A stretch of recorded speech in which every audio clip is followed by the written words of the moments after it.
Oh, hello there. Today I have a new book. Well, it's an old book, but it's new to reading on video. It's called The Christmas Tree That Grew. And this book is by Phyllis Krasilowski and illustrated by Kathy Wilburn. And here we go. There's a lot of words in this, so I'll just try to hold it and maybe you can see it and I can read it at the same time, okay? Margaret and Peter Adam were sister and brother. Margaret had straight hair and bangs and Peter had curly hair. Peter often had his nose in a book while Margaret liked to be active. They lived with their mother and father in a tiny apartment in a small, narrow house in the city. They were neighbors in the building, but the people who lived there didn't know each other very well. They lived on separate floors. The Adam family lived on the first floor, which was lucky. They didn't have to climb too many steps. An old lady named Miss Manning lived on the second floor, and Mr. and Mrs. Martinez and their baby daughter lived on the third floor. And here you can see the building and them living on all the different floors.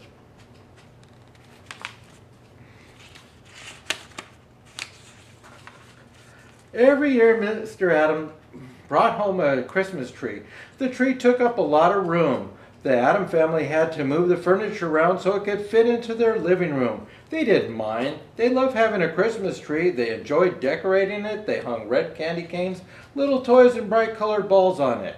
Mr. Adam strung up red, green, blue, and orange lights.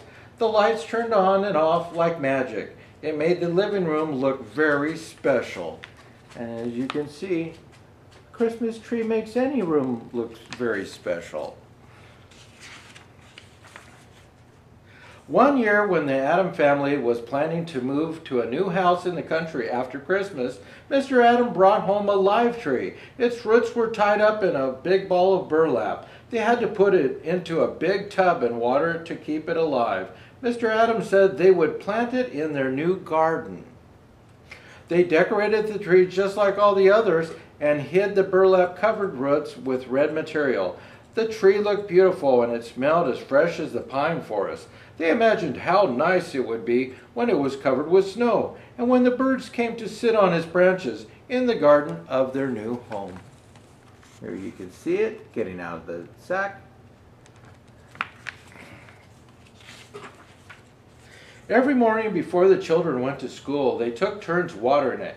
It was nice having a live tree because it made Christmas last longer.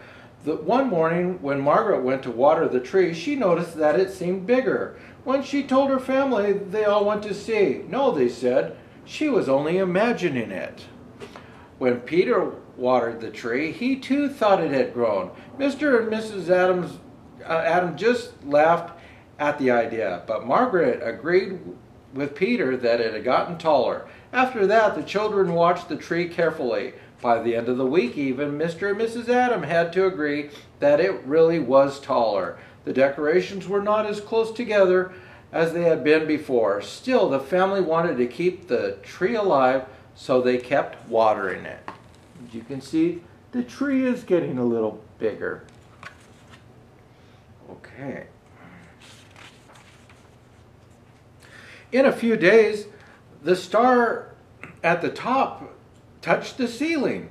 Mr. Adam went to see Mrs. Manning, who lived on the second floor. He told her what had happened. Would you mind if I made a small hole in your floor so the tree can keep growing? I could patch it up before we move.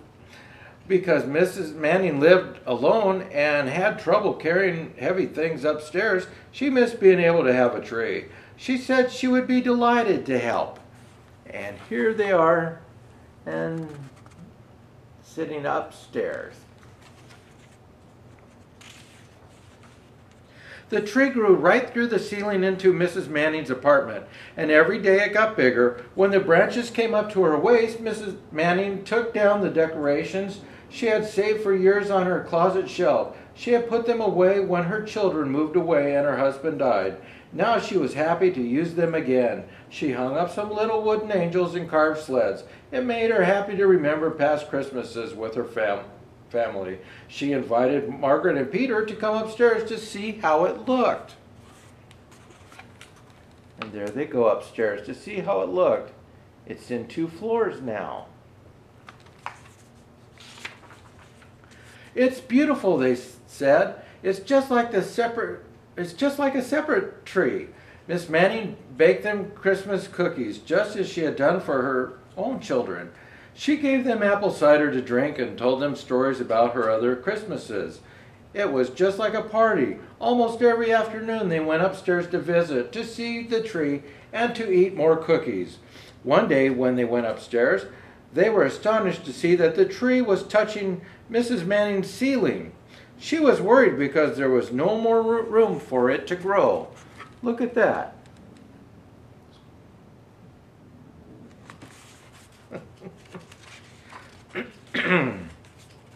Mr. Adam asked Mr. and Mrs. Martinez if he might drill a hole in their 3rd floor living room. Mr. Martinez had lost his job as a carpenter, so he didn't have any money to buy a tree. Mr. Martinez was happy to help. Mr. Adam drilled a nice even circle in the floor. Mr. Adam was very impressed with how neatly Mr. Martinez worked. He asked him if he would like to build bookcases for the Adams family new house. Mr. Martinez was glad to have some work. He went with Mr. Adam to the new house to take measurements. Here they are. It's growing through the floor, and they went to the other new house to take measurements. Mr. and Mrs. Martinez eagerly watched the tree grow into their apartment. Mr. Martinez made popcorn necklaces and strung them on the branches as they came through the floor. When the tree got higher, she added balls of bright colored knitting yarn and painted nuts on the bits of red ribbon. When Margaret and Peter went upstairs to see it, they were thrilled. Miss Martinez offered them leftover popcorn and nuts. They ate happily and played with her baby. The baby gurgled and laughed at all the attention. Now it's on the 3rd floor growing up.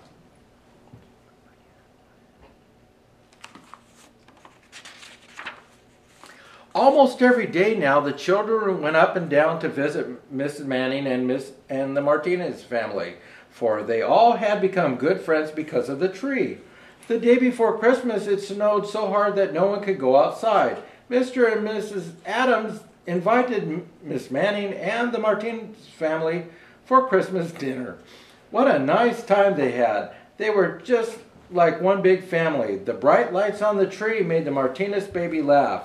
After dinner, they sang Christmas songs. Then they all went upstairs, first to Mrs. Manning's and then to the Martinez apartment to admire the tree once again. And here you can see it. Now it's on the very top floor.